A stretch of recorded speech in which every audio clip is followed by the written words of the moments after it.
आज के जो क्लास है वह ब्रीथ पर आधारित है और ब्रीथ आपको 10 एक्सरसाइज पढ़ना है, मान 10.1 में पूरा ब्रीथ के बारे में पढ़ना है। और 10.1 का जो भी सवाल है हमने देखते हैं कि एक ब्रीथ की कितनी स्पर्श रेखाएं खींची जा सकती है, मान एक ब्रीथ पर कितनी स्पर्श रेखा खींची जा सकती है। तो सबसे पहले देखोगे एक ब्रीथ बना लिए और इस ब्रीथ पर कहीं से व्यास पर कहीं है ना, कहीं पर माने कहीं पर परिधि पर समझो ऐसा ब्रीथ है तो उसको समझो कि ब्रीथ के कहीं पर परिधि हो सकता है ना। परिधि यहाँ है करा कि एक ब्रीथ के कितनी स्पर्श रेखा खींची जाती है। एक ब्रीथ पर स्पर्श रेखा जो खींचेंगे ना, माने उसको जो छुएगा, जो स्पर्श रेखा स्पर्श जो करेगा वह अनंत हो सकता है। देखो ऐसे भी स्पर्श कर सकते हो, ऐसे माने यही कहते हैं कि एक ब्रीथ पर अनंत स्पर्श रेखा खींची जा सकती है। एक ब्रीथ पर कितनी स्पर्श रेखा खींची जाती है? अनंत। रिक्त स्थानों को पूर्ति कर दूसरा का 1 नंबर करा कि ये किसी ब्रीथ की स्पर्श रेखा उसे खाली स्थान बिंदुओं पर प्रतिच्छेद करती है।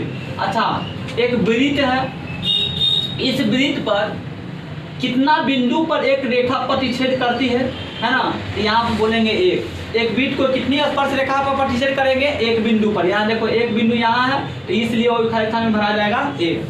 तीसरा नंबर सवाल कह रहा है कि दूसरा कह रहा है कि एक ब्रीथ की खाली स्थान रेखा समांतर स्पर्श रेखा हो सकती है। तो कह रहा है कि जो एक ब्रीथ है उसके पीछे जो समांतर होता है ना, तो ये क्या बोलेंगे? छेदक की रेखा। क्या बोलेंगे? छेदक रेखा। ऐसे भी हम खींच सकते हैं। ये भी समझो कि ये जितना बड़ा ई रहा है त्रिज्या वही बोल उतना बड़ा ई रहेगा, मगर 1 सेकंड के लिए क्या है? छेदक रेखा प्रतिच्छेद कर रहा है तो छेदक रेखा कहलाती है। एक ब्रीथ की खाली समांतर स्पर्श रेखा खींची जाती है। एक ब्रीथ पर कितनी स्पर्श रेखा खींची जा सकती है? देखो एगो ब्रीथ यहाँ पर है, अगर यहाँ से एगो बिंदु से यहाँ पर क्रॉसिंग रेखा खींचेंगे और नीचे से क्रॉसिंग रेखा खींचेंगे तो यहाँ पर कितना हो जाएगा? एगो ऊपर एगो यहाँ, कितना हो जाएगा? 2। समांतर होगा 2। अगर ऊपर से ऊपर खींचे तो 2। अगर इस कोण से भी खींच सकते हैं, इस कोण से मान लो कि यहाँ से यह त्रिभुज है ना, इस मान लो कि यहाँ से एक रेखा खींचे तो इससे समांतर तो यही खींच सकते हैं ना, खींचेंगे ना। तो इसके समांतर यही, इसके समांतर यही, तो हमारे समझो कि समांतर जो बोलेगा तो यही हो सकता है।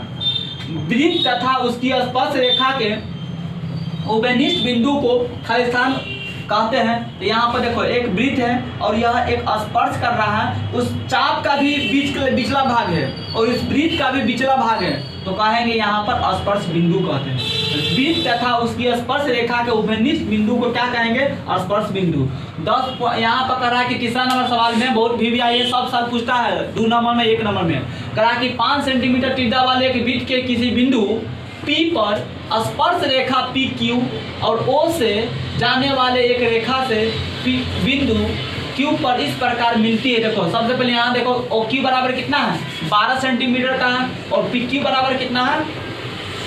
PQ के लंबाई ज्ञात करा। हमने देखते हैं कि एक ब्रीथ पार दिए है और इस ब्रीथ के केंद्र को हम क्या मान लिए हैं? O मान लिए हैं और इस केंद्र के O मान लिए, वहां से एक लंब डाले हैं, उस लंब पर जो डाले हैं ना उसका मान लो कि यहाँ पर क्या है? जो लंब जो डाले हैं उसका मान लो कि यहाँ पर लंब उसका P नाम रख दिए हैं और यहाँ से O से जो Q का जो मान है उसको भुजा के Q रख दिए, तो O से Q के लंबाई हमको दे दिया। देखो OQ बराबर कितना है? 12 सेंटीमीटर, तो हमने 12 लगा दिए 12 सेंटीमीटर। यहाँ पर करा कि OP देखो यहाँ पर लिखा हुआ है OP बराबर यहाँ पर 5 सेंटीमीटर त्रिज्या वाले एक ब्रीथ है, तो यहाँ करा कि उसको क्या मान लिया है? उसके P मान लो कि 5 सेंटीमीटर दिया गया। लंब समझो कि लंब और कर्ण दिया है और आधार हमको ज्ञात करना है। लंब दिया है 12 और लंब दिया है 5 और कर्ण कितना दिया है? 12, तो उसका आधार निकालना है। तो पाइथागोरस प्रमेय लगा दो, कर्ण के स्क्वायर बराबर लंब के स्क्वायर प्लस आधार के स्क्वायर। तो कर्ण कितना दे रहे हैं? बड़का मान हम जानते हैं कि सबसे बड़ा वाला भुजा को कर्ण बोलते हैं, तो 12 सेंटीमीटर है।